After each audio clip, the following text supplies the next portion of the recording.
야곱의 유언과 죽음이라는 말씀을 가지고 이 시간 여러분들과 은혜를 나누고자 합니다. 자, 오늘 말씀은 좀 어렵고 딱딱합니다. 그래도 잘 들으시고 따라오셨으면 좋겠습니다. 자, 지난주에 이어 야곱의 유언을 계속 살펴보려고 합니다. 자, 야곱의 유언을 보면요, 12 아들들의 나의 순으로 되어 있는 것이 아니라 그들을 낳아준 어머니의 그룹으로 되어 있는 것을 볼 수가 있어요. 자, 1절에서부터 15절은요, 레아의 6 아들에 대한 기록이고 16절에서부터 21절은 2명의 첩 비라와 실바의 4 아들에 대한 기록입니다. 그리고 마지막으로 22절에서부터 28절은 라헬이 낳은 2 아들에 대한 기록입니다. 자, 우리 유다의 기록을 계속해서 지난주와 마찬가지로 계속해서 살펴보겠습니다. 자, 9절에서부터 12절을 보겠습니다. 다 같이 읽겠습니다. 유다는 사자 새끼로다. 내 아들아, 너는 움킨 것을 찢고 올라갔도다.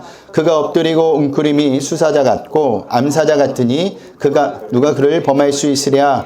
규가 유다를 떠나지 아니하며 통치자의 지팡이가 그 발 사이에서 떠나지 아니하시기를 실로가 오시기까지 이르리니 그에게 모든 백성이 복종하리로다. 그의 나귀를 포도나무에 매며 그의 암나귀 새끼를 아름다운 포도나무에 맬 것이며 또 그 옷을 포도주에 빨며 그의 복장을 포도즙에 빨리로다. 그의 눈은 포도주로 인하여 붉겠고 그의 이는 우유로 말미암아 희리로다. 아멘. 자, 지난주에 이어 유다에 대한 유언적 예언이죠. 9절에서 야곱은요, 유다를 사자 새끼로 표현하고 있습니다. 자, 성경에서 사자는 무섭고 사나운 동물로 묘사를 합니다. 군대에서 용사를 묘사할 때, 정복자를 묘사할 때, 승리하는 이스라엘을 묘사할 때 사자의 이미지를 성경에서는 사용했습니다. 그런 의미에서 야곱이 유다를 사자 새끼로 표현했다는 것은요, 유다의 후손들이 장차 승리자 혹은 정복자로 독보적인 힘을 갖게 될 것이라는 예언을 하고 있는 겁니다. 자, 이 예언은 외적으로 유다의 후손으로 근동 지방의 패권을 차지했던 다윗과 솔로몬에 의해서 성취가 됩니다. 그리고 영적으로는요, 유다의 혈통적 후손이신 예수님께서 독보적인 힘을 가지고 사단의 권세를 깨뜨리신다는 것을 의미하죠. 그리고 10절에서 야곱은요, 규가 유다를 떠나지 아니한다고 하고 있죠. 여기서 규라는 의미는요, 막대기, 지팡이라는 의미도 있지만 왕권을 상징하는 권세도 의미합니다. 그러니까 규가 유다를 떠나지 아니한다는 것은요, 유다 지파가 계속적으로 왕권을 계승할 것이라는 것을 예언한 겁니다. 자, 이 예언은요, 실제로 역사에서 이루어지는데 북이스라엘과 남이스라엘로 갈라진 이후 북이스라엘은요, 아수르에게 망하기 전까지 계속해서 다른 지파 왕들이 세워집니다. 몇 대 왕조 이렇게 세워지거든요. 하지만 남유다는요, 바벨론에게 망하기 전까지 유다 지파에서만 왕들이 나옵니다. 르호밤부터 시드기야까지 총 20명의 왕이 나오는데 모두 다 유다 자손의 후손이었다는 사실이에요. 그러니까 야곱이 유언적 예언을 한 것처럼 그대로 이루어졌다라는 사실입니다. 그리고 11절에 나오는 실로가 무엇을 의미하는지 여러 가지 주장이 있습니다. 그 중에서도 가장 설득력이 있는 주장은 오실 메시아 예수님을 상징한다는 의미입니다. 자, 그 단어의 의미만 봐도 그렇습니다. 히브리어로 실로는 보낸다라는 의미를 지닌 살라에서 유래되었는데 그 의미는 중재자, 화평케 하는 자라는 뜻입니다. 자, 그러면 중재자, 화평케 하는 자, 누가 떠오르죠? 하나님과 죄로 인해 죽을 수밖에 없는 인간을 중재하실 분, 화평케 하실 분, 누가 있습니까? 그렇죠. 바로 예수님밖에 없습니다. 이것을 종합해보면 영원한 나라의 백성이 될 성도들이 만왕의 왕이신 예수님께 기꺼이 순종하게 될 것이라는 예언을 지금 하고 있는 겁니다. 자, 바울도 이에 대해서 빌립보서에서 이렇게 기록하고 있습니다. 우리 빌립보서 2장 9절에서 11절을 보겠습니다. 우리 다 같이 읽겠습니다. 잡아서 잘 안 보이시나요? 네, 보이시죠? 그래도 읽겠습니다. 이러므로 하나님이 그를 지극히 높여 모든 이름 위에 뛰어난 이름을 주사 하늘에 있는 자들과 땅에 있는 자들과 땅 아래에 있는 자들로 모든 무릎을 예수의 이름에 꿇게 하시고 모든 입으로 예수 그리스도를 주라 시인하여 하나님 아버지께 영광을 돌리게 하셨느니라. 아멘. 자, 보세요. 하늘에 있는 자들과 땅에 있는 자들과 땅 아래에 있는 자들이 모든 무릎을 예수의 이름에 꿇게 하신다고 이야기하고 있죠. 예, 야곱의 예언과 똑같은 겁니다. 그리고 11절에 하나님 아버지께 영광을 돌리게 하셨느냐라는 것은 야곱의 예언이 성취되었다는 것을 지금 말하고 있는 겁니다. 근데 하지만 이게 끝이 아니에요. 야곱의 예언의 성취는요, 여기서만 끝나는 것이 아니라 다시 오실 예수님에게도 그대로 또다시 성취될 것이라고 보여주고 있습니다. 우리 계시록 5장 9절에서부터 12절을 보겠습니다. 우리 다 같이 읽겠습니다. 그들이 새 노래를 불러 이르되 두루마리를 가지시고 그 임봉을 떼기에 합당하시도다. 일찍이 죽임을 당하사 각 족속과 방언과 백성과 나라 가운데에서 사람들을 피로 사서 하나님께 드리시고 그들로 우리 하나님 앞에서 나라와 제사장들을 삼으셨으니 그들이 땅에서 왕노릇 하리로다 하더라. 내가 또 보고 보좌와 생물들과 장로들 둘러선 많은 천사의 음성이 있으니 그 수가 만만이요 천천이라. 큰 음성으로 이르되 죽임을 당하신 어린 양은 능력과 부와 지혜와 힘과 존귀와 영광과 찬송을 받으시기에 합당하도다 하더라. 아멘. 무슨 말이냐면 야곱의 예언의 성취로 인해 모든 성도는 영적 풍요를 누리게 될 것이라는 예언입니다. 그래서 예수님께서도 이 땅에 오셔서 자신에 대해서 이렇게 말씀하셨습니다. 우리 요한복음 10장 10절을 보겠습니다. 우리 요한복음 10장 10절 다 같이 읽겠습니다. 내가 온 것은 양으로 생명을 얻게 하고 더 풍성히 얻게 하려는 것이라. 아멘. 자, 여러분, 예수님만이 우리에게 영원한 생명을 주시고 우리의 삶을 풍성하게 해주신다라는 거예요. 그렇기 때문에 우리가 풍성한 삶을 얻으려면 반드시 예수님을 만나셔야 하는 겁니다. 풍성한 삶은, 참된 행복은 예수님 외에는 이 세상에 어디에도 없습니다. 세상 것을 아무리 가져도, 세상 것을 아무리 누려도 그때뿐이에요. 며칠 못 가요. 좋은 집에 살아도 어때요? 며칠 못 가죠. 새 차를 사도 며칠을 못 갑니다. 왜냐? 만족감이 없기 때문입니다. 그런데 우리 예수님은요, 그 만족감이 풍성합니다. 넘칩니다. 흘러 넘칩니다. 그래서 우리는 예수님을 만나야 하는 거예요. 예수님을 만나야 우리의 삶이 풍성하게 되는 거고, 갈급함이 없어지는 거고, 목마름이 없어지는 거고, 날마다 주님이 주시는 기쁨으로 살아갈 수 있는 겁니다. 그것이 예수님을 만날 때 우리에게 흘러 들어오는 풍성한 삶이라는 겁니다. 우리 13절을 보겠습니다. 다 같이 읽겠습니다. 스불론은 해변에 거주하리니 그곳은 배 매는 해변이라 그의 경계가 시돈까지리로다. 아멘. 스불론에 대한 예언입니다. 야곱의 예언대로 스불론은요, 갈릴리와 지중해 사이의 땅을 차지합니다. 여호수아 19장을 보면 그 예언이 어떻게 성취되었는지 정확히 나오는데, 놀라운 것은요, 스불론의 예언이 몇 년 후에 이루어진지 아십니까? 무려 450년 후에 이루어졌다라는 사실입니다. 자, 450년 후에 제비를 뽑았는데 야곱의 예언대로 그대로 되었다라는 거예요. 그런데요, 우리가 계속 살펴보겠지만 스불론뿐만 아니라 모든 지파가 다 야곱의 유언적 예언대로 그대로 이루어집니다. 여러분, 이처럼 하나님의 말씀은요, 한치의 오차도 허용하지 않고 그대로 이루어져요.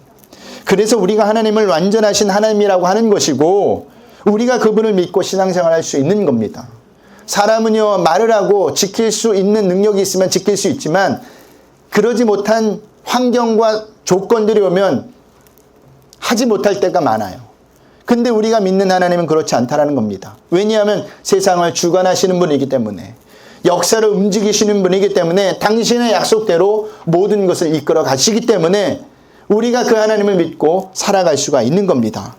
자, 야곱의 유언적 예언의 성취는 이게 끝이 아닙니다. 다음 아들들에게서도 그대로 나타나요. 우리 14절, 15절을 보겠습니다. 다 같이 읽겠습니다. 이사가는 양의 우리 사이에 끈져 앉는 건장한 나귀로다. 그는 쉴 곳을 보고 좋게 여기며 토지를 보고 아름답게 여기고 어깨를 내려 짐을 메고 앞제 아래에서 섬기리로다. 아멘. 이사가에 대한 예언이죠. 야곱은 이사가를 건장한 낙이라고 표현하고 있습니다.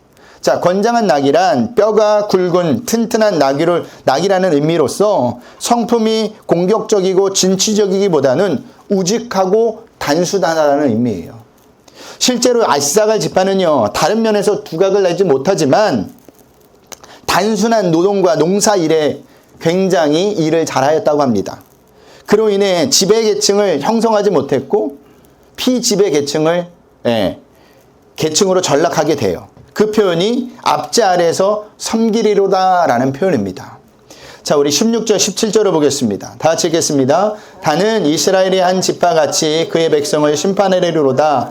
다는 길섭의 뱀이요 새끼의 독사로다. 말굽을 물어서 그 탄자를 뒤로 떨어지게 하리로다. 아멘. 단에 대한 예언입니다. 단에 대한 야곱의 예언은 두 가지예요. 먼저는 심판자, 재판관이 된다는 거예요. 단이라는 이름 자체가 심판자, 재판관이라는 의미를 가지고 있어요. 야곱의 예언대로 이 예언이 언제 성취자가 되냐면 사사시대 때 단 지파에서 삼손을 통해 성취가 됩니다. 삼손은요, 나신 일흔으로서 20년 동안 이스라엘의 사사가 되어 백성을 심판하고 통치하게 된다는 거죠. 자, 그 다음은 기질에 대한 예언인데 단 지파는요, 그의 대적들에게 뱀과 같이 간과하며 위험한 존재가 될 것이라는 표현입니다. 단 지파는요, 그런데 대적들에게만 뱀과 같이 간교하며 위험한 존재가 된 것이 아니라 같은 민족이었던 다른 지파에게도 위험한 존재가 되어버립니다. 자, 사사기 18장을 보면요, 다른 지파들이 모두 땅을 차지했는데 단 지파만 땅을 차지하지 못하고 있었습니다. 그때 단 지파 사람들이요, 힘센 5명 사람을 뽑아서 라이스 땅을 정탐을 보냅니다. 그렇게 5명이 라이스 땅으로 가던 도중에 에브라임 산지에 있는 미가의 집에 머물게 돼요. 그 집에 제사장을 만나게 됩니다. 그리고 그들은요, 그 집에 제사장에 부탁을 하는데 그 부탁은요, 단 지파의 사람들이 라이스 땅을 차지하게 될 것인지 하나님께 물어봐 달라는 거였습니다. 이에 미가의 집에 제사장은 이렇게 답을 해줍니다. 평안히 가라. 너희가 가는 길은 여호와 앞에 있느니라. 무슨 말이냐? 하나님께서 라이스 땅을 차지하게 해주신다라는 겁니다. 그런데요, 사실 미가의 집에 있던 제사장은요, 정상적인 제사장이 아니었습니다. 왜냐하면 정상적인 제사장이라면 한 집안의 제사장이 되지 않을 뿐더러 우상을 섬기지 않기 때문이에요. 여러분들이 이 내용을 자세히 알려고 한다면 집에 가셔서 사사기 17장을 읽어보시면 됩니다. 이 제사장이 어떻게 미가의 한 집안의 제사장이 되었는지 아주 자세하게 기록되어 있어요. 그런데 이 미가에 있던 제사장은요, 한 집안의 제사장이었고 우상도 섬겼습니다. 그 의미는 하나님의 계시를 받지 못하는 제사장이었다라는 의미예요.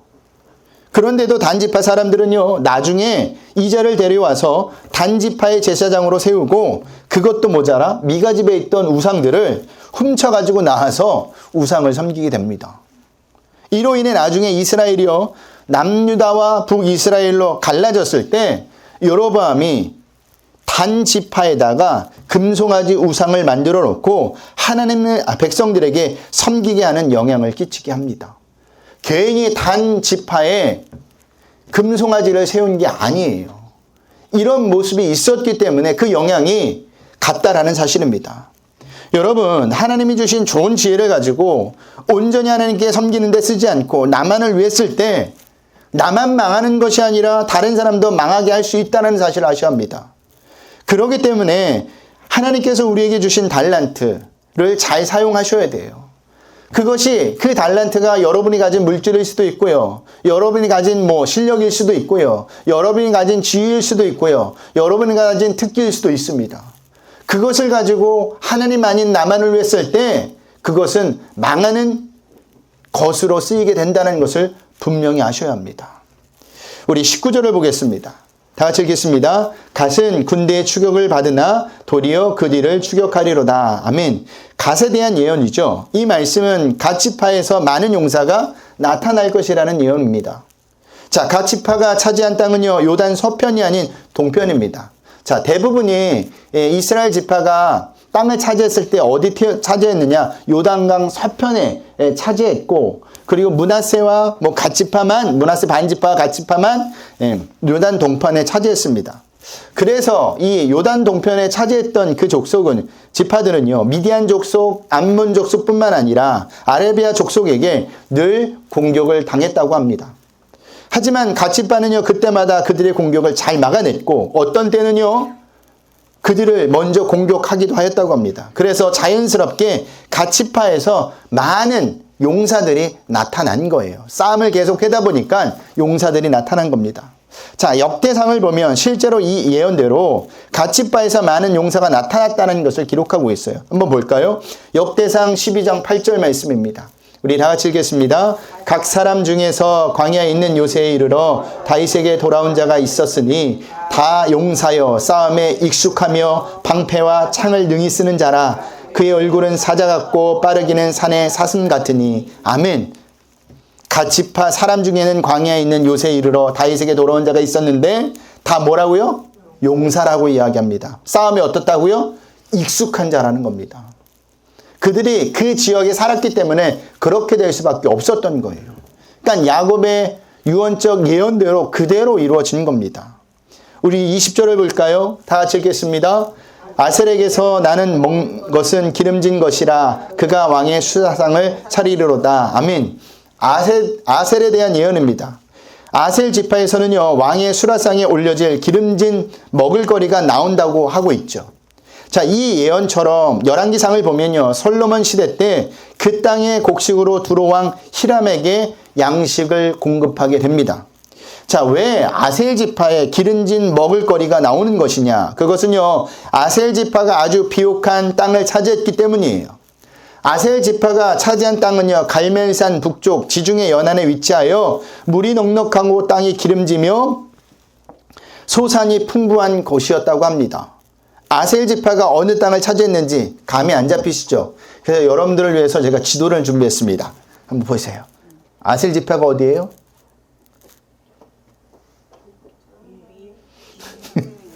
저기 있네. 여기 있습니다. 네, 아셀 지파. 자, 보세요. 스불론, 이사갈, 므낫세, 아까 갓지파라 그랬죠? 네, 서편에 있는. 그리고 에브라임, 단, 베냐민, 루벤, 유다. 뭐 이렇게 있습니다. 시몬. 자, 기억하고 계셔야 됩니다. 이거 봐도 다음에 보면 또 새로워요. 그래서 그 성경에 지도를 이렇게 딱 끼워 놓으면 성경을 볼 때 참 이해가 편합니다.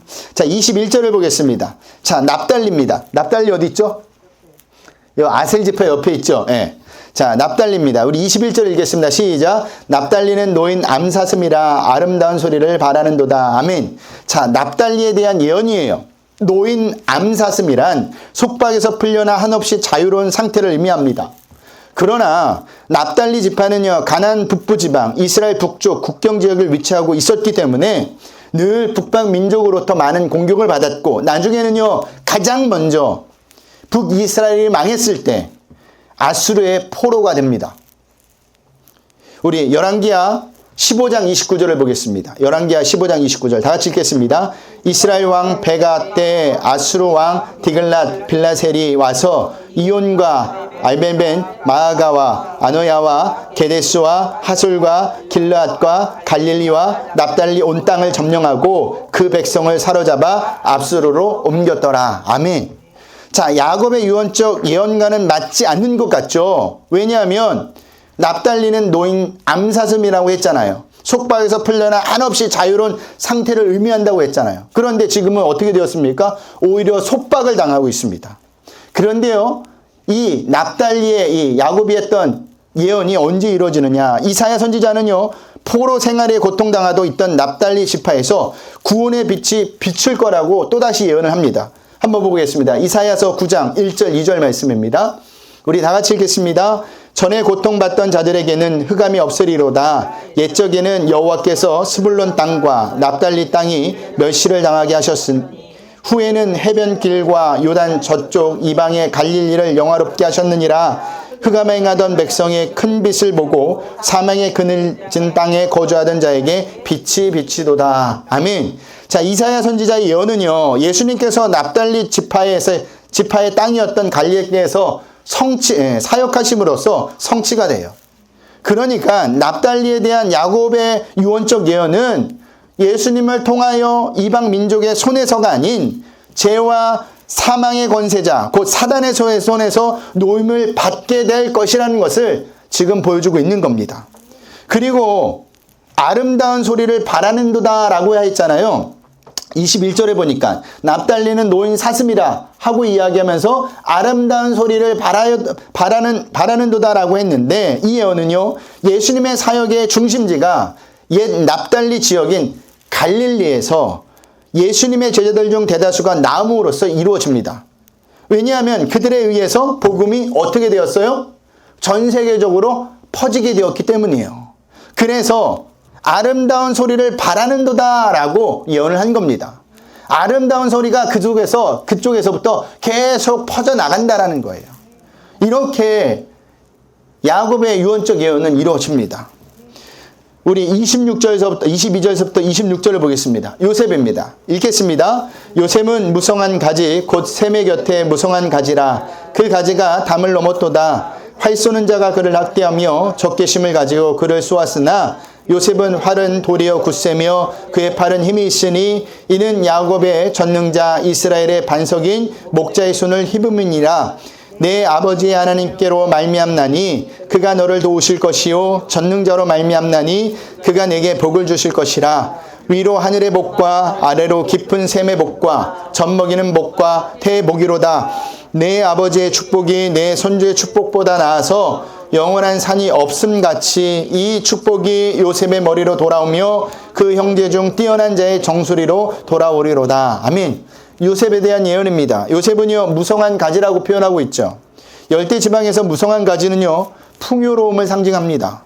더구나 샘 곁에 자라는 무성한 가지라는 것은요 환경과 기회 조건과 상관없이 풍성하다는 것을 말해주죠. 그러므로 요셉에 대한 예언은 요셉의 후손이 앞으로 어떤 역경에 직면한다 할지라도 계속적으로 번성하고 풍성한 삶을 누리게 될 것이라는 것을 말해주고 있는 겁니다. 또한 담을 넘었도다라는 표현이 있죠. 이 표현은요 요셉의 후손이 번성함으로써 다른 지파에게 돈을 주며 살게 될 것이라는 의미예요. 실제로 많은 형제들이 누구의 도움으로 살아나요? 요셉의 도움으로 살아나요. 그 표현을 하고 있는 겁니다. 그런데 어떻게 요셉이 다른 지파에게 도움을 주며 살까요? 25절입니다. 우리 25절을 다시 한번 읽어볼까요? 앞에 말 시작. 내 아버지 하나님께로 말미암아 그가 너를 도우실 것이요. 아멘. 자, 누가 돕는다고요? 하나님께서 도우신다라는 겁니다. 하나님의 도우심으로 담장 밖 주변의 형제들까지도 요셉이 살린다라는 거예요. 이것은요 성도인 우리도 이렇게 된다라는 겁니다. 우리가 또한 우리 또한 남을 도울 수 있는 처지가 안 되죠. 나 혼자 살기에 벅찰 때가 많습니다. 그런데도 우리가 다른 사람을 도울 수 있는 이유는 전능하신 하나님의 도우심으로 가능하다라는 거예요. 내 힘으로 가능한 게 아니라 하나님의 은혜로 우리가 구원을 받고 그 구원이 흘러 넘쳐서 다른 사람에게 구원이 임하게 할 수 있다라는 겁니다. 우리 힘으로 아닌 누구의 힘으로요? 하나님의 도우심으로. 그런 의미에서 우리 브리치 교회가 절기연금을 해 선교나 국내 선교로 흘려보내는 것도 마찬가지입니다. 우리 교회 힘으로 안 돼요. 우리 교회에서 이렇게 선교를 한다? 주변에서 다들 놀래요. 그래도 감당할 수 있는 이유는 하나님께서 우리에게 힘을 주시니까. 하나님께서 그렇게 만들어 주셨으니까 가능하다라는 겁니다. 우리가 잘해서 그런 게 아니라 하나님이 우리와 함께 하심으로 우리에게 도움을 주심으로 그렇게 할 수 있다라는 사실입니다. 지금 그것을 말하고 있는 거예요. 마지막입니다. 27절입니다. 우리 다 같이 읽겠습니다. 베냐민은 물어뜯는 일이라 아침에는 빼앗은 것을 먹고 저녁에는 움킨 것을 나누리로다. 아멘. 자, 베냐민에 대한 예언입니다. 물어뜯는 일이라는 것은요, 이리와 같이 싸우기를 좋아하는 지파라는 겁니다. 베냐민 지파의 이런 모습은요, 사사기에 그대로 드러나요. 사사기 20장, 21장을 보면 베냐민 지파는요, 같은 민족 이스라엘 지파와 싸우다가 거의 멸망 직전까지 가요. 남자가 한 500명 남나 600명 남나 그렇습니다. 그리고 여자들은 다 죽게 돼요. 그래서 이 단지파가 없어질 것 같으니까 다른 지파들이 다 도와줍니다. 어떻게 도와주냐? 여자들을 딴 데 가서 훔쳐와가지고 단지파 남자들과 결혼을 시켜버리는 거예요. 베냐민 지파. 그렇죠. 베냐민 지파. 네, 베냐민 지파요. 맞아요. 지금 베냐민 지파 하고 있죠. 이렇게 12명의 아들에 대한 야곱의 유언적 예언은요, 성경을 보면 그대로 다 이루어진 것을 볼 수가 있습니다. 이렇게 하나님의 말씀은 반드시 이루어집니다. 그렇다면 우리는 성경을 어떻게 보아야 합니까? 나와 상관없는 말씀으로 보는 것이 아니라 언젠가는 나의 삶 가운데도 그대로 이루어질 말씀으로 보아야 한다는 사실입니다. 다른 나라의 역사가 아니에요. 오늘 우리에게 주실 말씀이라는 겁니다. 성경에 나타났던 그 인물들 하나하나가 나와 상관없는 인물이 아니라 내가 그 사람이라는 겁니다. 그래서 모든 말씀을 나에게 주는 말씀이라고 받아들이셔야 돼요. 그리고 아직 이루어지지 않는 말씀이 있다면 반드시 이루어질 말씀으로도 생각하셔야 돼요. 아직 이루어지지 않는 말씀이 무엇입니까? 다시 오실 예수님, 이 세상에 대한 심판. 이것은요, 개인적인 종말론도 있지만 전적인 종말론도 있습니다. 그러니까 언제든지 우리는 오늘이 마지막인 것처럼 삶을 살아내셔야 한다는 겁니다. 그럴 때 우리는요, 제대로 된 신앙 생활을 할 수 있습니다. 자, 그렇게 야곱은요, 각 사람의 분량대로 축복하고 이제 자신의 죽음을 맞이하죠. 그런데 마지막으로 아들들에게 어떤 부탁을 하죠?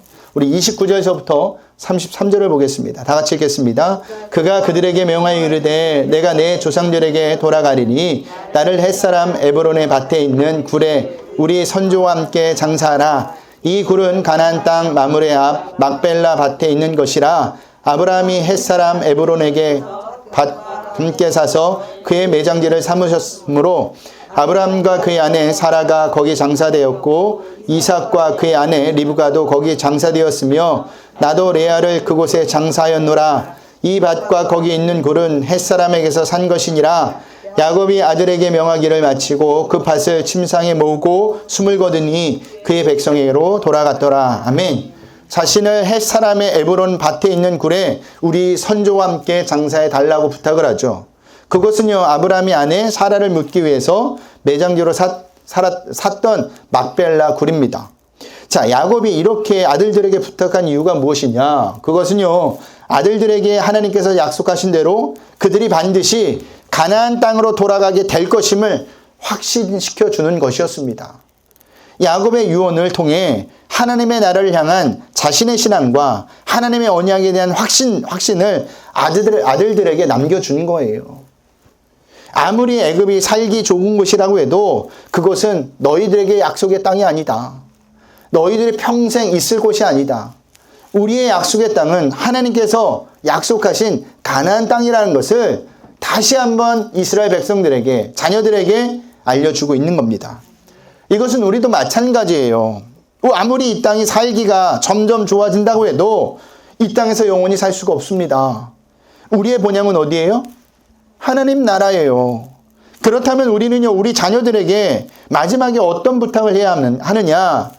우리의 본향인 하나님의 나라, 하나님 나라의 소망을 두고 살라고 말을 하셔야 합니다. 다른 말로 이야기하면 신앙의 유산을 물려주라는 거예요. 그런데 여러분, 이것이 마지막의 말로만 남겨준다고 해서 남겨지는 게 아니에요.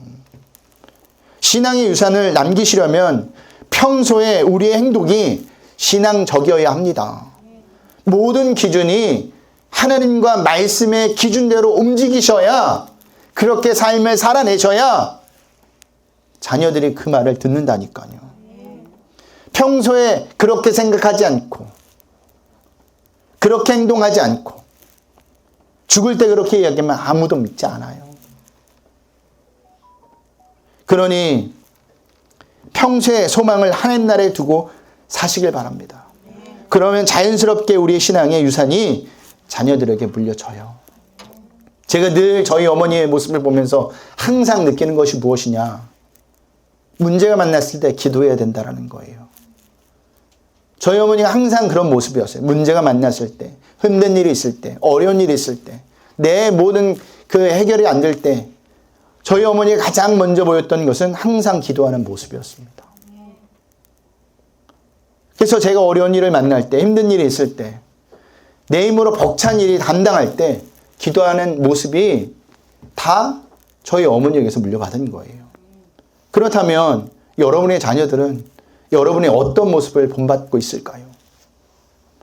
잘 생각해 보셔야 합니다. 우리는 하나님의 자녀로서 자녀들에게 신앙적 유산을, 믿음을 물려주셔야 합니다. 이것을 꼭 기억하셔서 한 주간도 신앙적 유산을 물려줄 수 있는 삶과 행동을 보일 수 있는 저와 여러분들이 되시길 주님의 이름으로 부탁드리겠습니다.